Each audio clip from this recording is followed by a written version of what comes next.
What's going on, guys? It's ActusXD here. If you're new, welcome. If you're returning, welcome back. Of the places that have been suggested to me, the two that I've decided to take a look at or that I think are worthwhile are both in Monarch's Bluff. The first is Achinar Gate, and you just run south and go to the far side township. I'll have some footage in the background as regards my testing for that location and the XP per hour as I talk. The second location that I am going to test is the Dead Man's Cove. The closest location or teleport is the Dreadscythe Lookout, and then you just run southwest to get to the Dead Man's Cove down here. A few things to consider before you go out leveling weapons anywhere or doing anything is that you should not bother to do it if you are not level 60. The reason for this is because you get diminishing returns as you out-level something, so you get less experience and less weapon mastery if you out-level it up to level 60. So if you're level 59, kill a level 20 mob, your experience gained and weapon mastery gained are being reduced by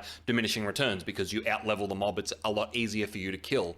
At level 60, I'm guessing because you stop getting experience, the game stops applying that diminishing return, and so you get, it's probably even, I would say, I was going to say full experience, but it's probably more.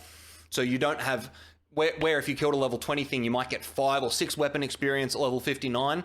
At level 60, you're going to look at getting sort of 28 for a regular level 20 mob. It's a significant increase, and if you're killing elites, it's even more again. So unfortunately for those of you that are not level 60 and you are wanting to swap weapons, my suggestion is if you're low enough, you can swap and just level weapons organically by killing mobs that are your level, so you're not being affected by diminishing returns, or what you can do is do the hard yards, but it's going to be 4 or more times faster to do it when you are level 60, and you can just smack the mobs down and get the full experience. Please smash the like button and hit subscribe. Only 6.3% of people who watch my videos are subscribed. It means a great deal to me if you would consider hitting that button. Jumping into the first location, the far side town, there's no real sort of strategy here as to what you're doing. Basically, you want to stay in the confines of the town and kill all the mobs that spawn there. You just run in a random loop. There's no superior way of getting around the township. You just run around and kill the mobs that are spawning. In my experience, the mobs don't respawn quick enough to give you that constant cycle of killing. However, one of the advantages of this location is that there's a number of like blight crags and crag roots and blight, you know, those things that you can harvest and get motes out of. There's also a lot of cooking ingredients in the ground. You've got cabbages and corn and barley and lots of that good stuff, and then there's some supply crates that you can loot some tier 1 junk out of, basically, or get pots that you can sell on the auction house, that kind of thing.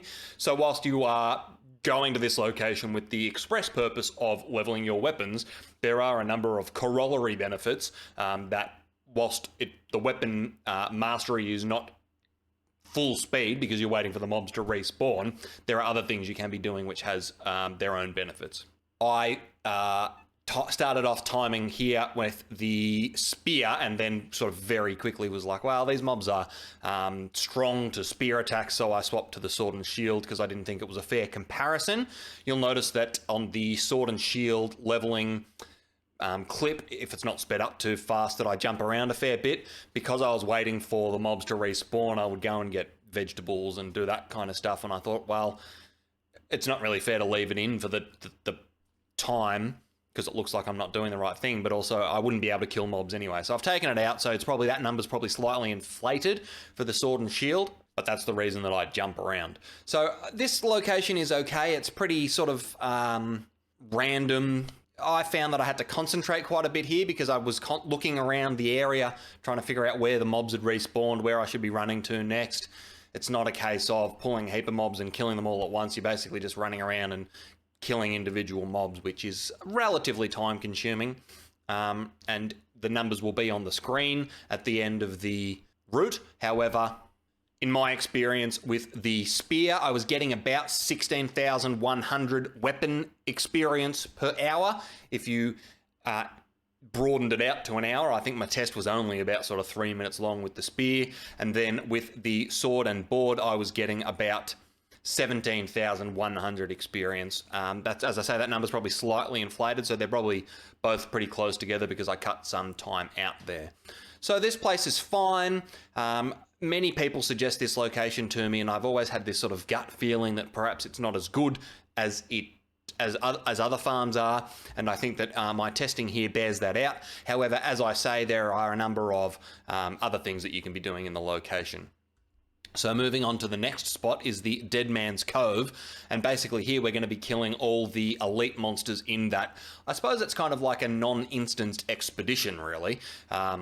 Instead of sort of randomly running around here and not having any specific route, pay close attention to what I'm doing in the background video. There's a very easy route that you learn to do, and you sort of always have this expectation or understanding, if it's just you there farming, of where and when the mobs are going to spawn, where your kill locations are, and that kind of thing. I'll put a map up on the screen at some point, giving a more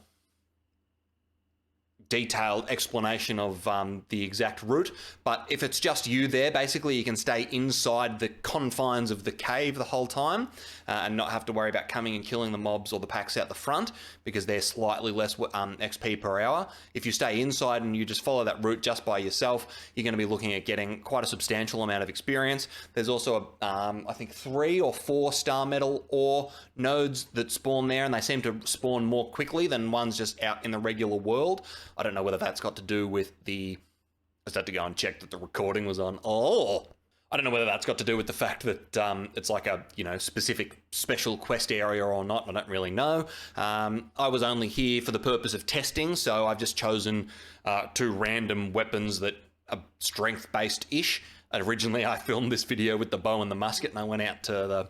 whatever the township is that I was just talking about. It's like 4 or 5 bow shots to kill something, and I was like, well, I can't really test with this. So I went and just bought the dodgiest sword and the dodgiest spear off the auction house, and I was using those.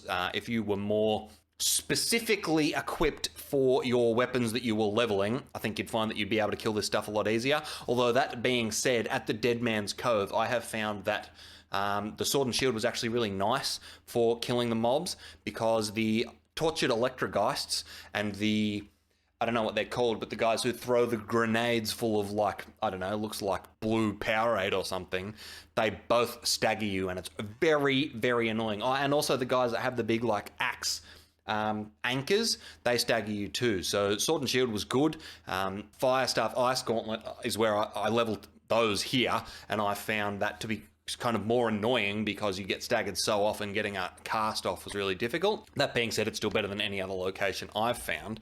So if we take a look at the final numbers, and this was a sort of a longer test here, it worked out to be 46,508 experience per hour. And when I say experience, I mean weapon level experience. I don't mean, leveling experience for your character. This is for your weapons. That's a lot. Other videos I've seen have some people claim saying slightly more experience, but when I've looked at those other locations, it seems like you're waiting for the mobs to respawn, and therefore your actual experience per hour is going to be a lot lower, whereas this is your actual raw, true experience per hour, or it's weapon specific and you can only do it for a certain number of weapons.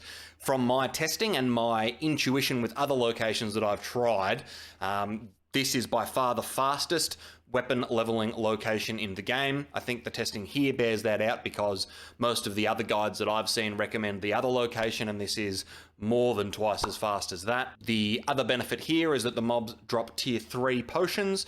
There's also a number of supply crates and stuff which you can get some junk out of, and when mobs do give you some coin, they drop about 7. So if I was going to be giving you a recommendation for a place to do, I'd be telling you to head to Dead Man's Cove. I don't think that there's any way you could level faster that I've been able to figure out. If you have, then sing out and let me know. I'm keen to get out and try test it. As I say, you could speed this up by, well, one, having better weapons, because my weapons sucked.